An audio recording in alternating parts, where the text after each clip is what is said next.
तो कबीर ने अलग अलग समय पर कहा, और क्या कहा? शरीर के लिए झीनी झीनी बीनी चदरिया। झीनी झीनी यानी ट्रांसपेरेंट होती है, जैसी बहुत महीन होती है, सूक्ष्म होती है। ईश्वर ने ये चद्दर बुनने के लिए, बुनकर था, पिता का व्यापार आगे चलाया बड़े होकर, तो झीनी झीनी भीनी चदरिया, बीन ली, बुनना बीनना, झीनी झीनी बीनी चदरिया। यानी ईश्वर ने हमारे शरीर को कैसे प्रोया है। 9 महीने लग गए, 9 महीने पेट में बच्चा होता है,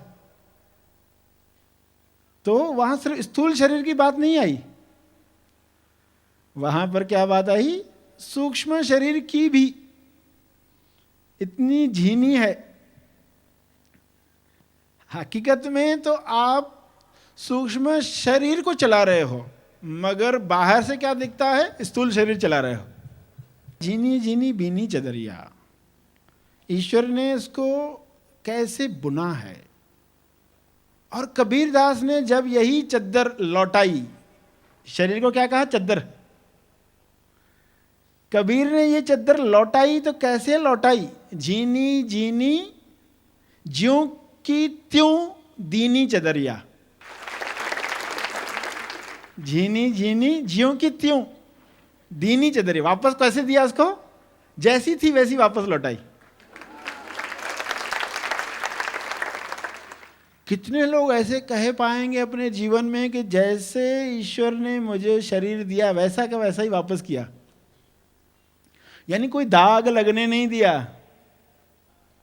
120 साल जिए, 78 साल जिए, जितने साल भी जिए, यानी शरीर जितने साल जिया उसमें मैल चढ़ने नहीं दिया, निर्मल ही गया।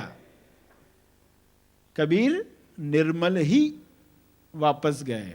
तो कौन निर्मल जा पाएगा? जतन से ओढ़ी चदरिया।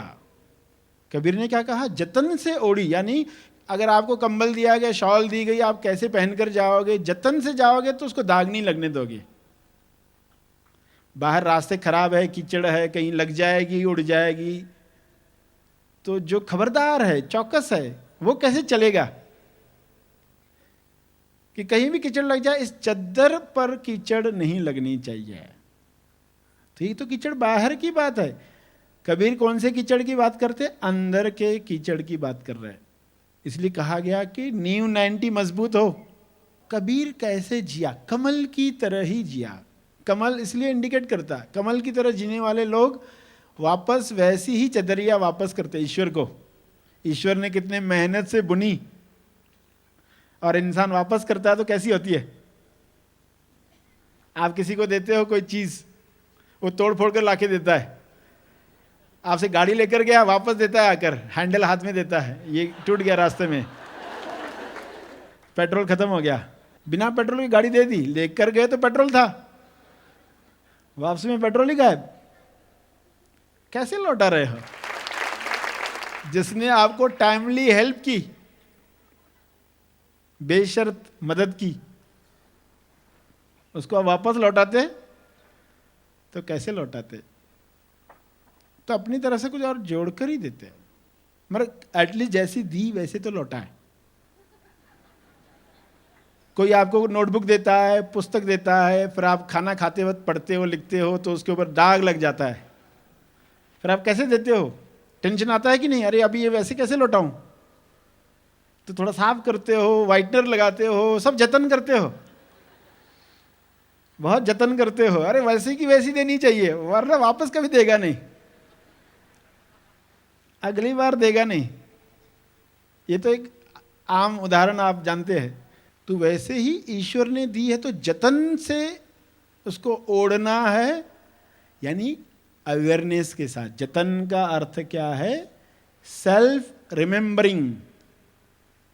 सेल्फ रिमेंबरिंग यानी खुद को याद रखते हुए जियो।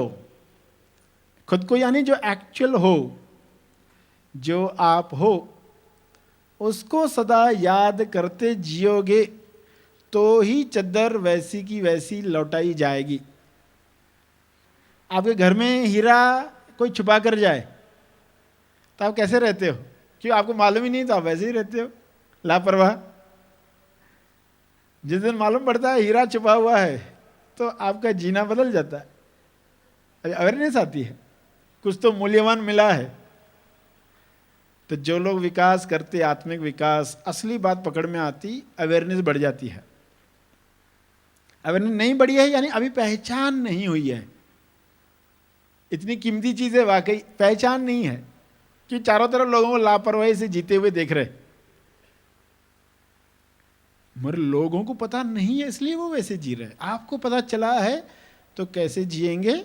जैसे कबीर जिया, जीनी जीनी बीनी चदरिया, और जीनी जीनी ज्यों की त्यों दीनी चदरिया।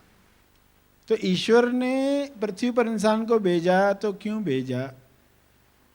पात्रता तैयार करके जाए। तो आप सुबह से लेकर रात तक जी रहे हो, अगर ये बातें याद है तो कैसे जियोगे? सारे अनुभव ईश्वर अपने लिए लेना चाहता है। ईश्वर आपको अपने लिए तैयार कर रहा है।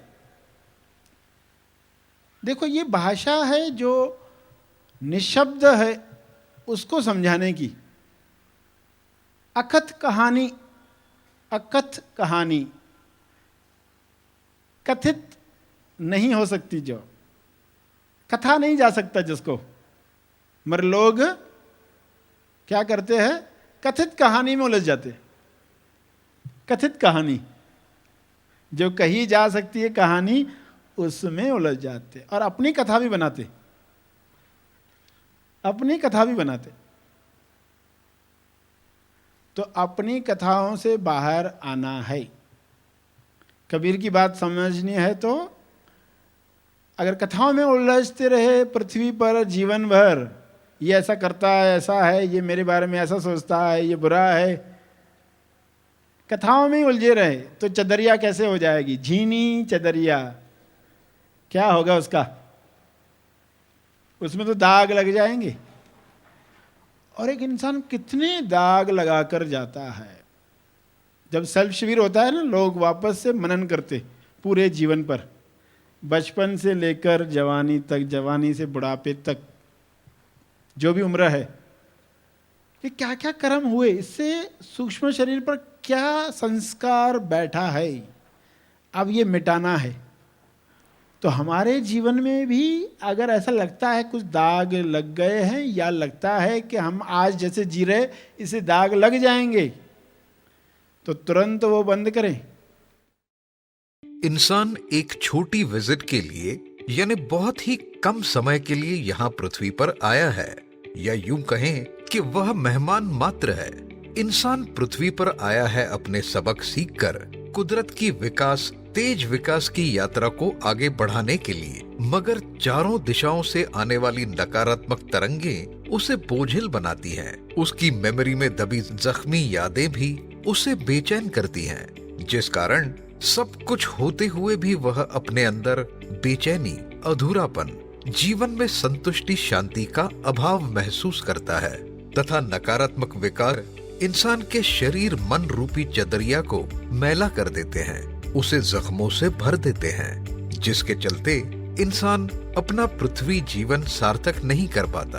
अपने जीवन से जख्मी यादों का बोझ मिटाने, नकारात्मक भावनाओं से मुक्त होकर शरीर मन चदरिया ईश्वर को ज्यों के त्यों लौटाने के लिए और पृथ्वी की शॉर्ट विजिट का भरपूर उपयोग करने के लिए सर श्री द्वारा लिखित जन्मों के सबक और memory healing, heal your memory and heal your life, यह पुस्तक आपके लिए सबक बनेगी। इसमें आप जानेंगे कि शॉर्ट विजिट में पृथ्वी पर आप क्या करने आए हैं, ऐसे कौन से प्रमुख कारण हैं जिनसे इंसान का मन मैला हो जाता है, मन पर घाव हो जाते हैं, ऐसी कौन सी बातें हैं जो अशुद्धता बढ़ा रही हैं, वे कौन से सबक हैं, कौन सा कर्म का खाता है जिसे सीखकर मिटाना है और मिटाकर सीखना है, जिन्हें आत्मसात करने से तन मन की हीलिंग और शुद्धता होती है।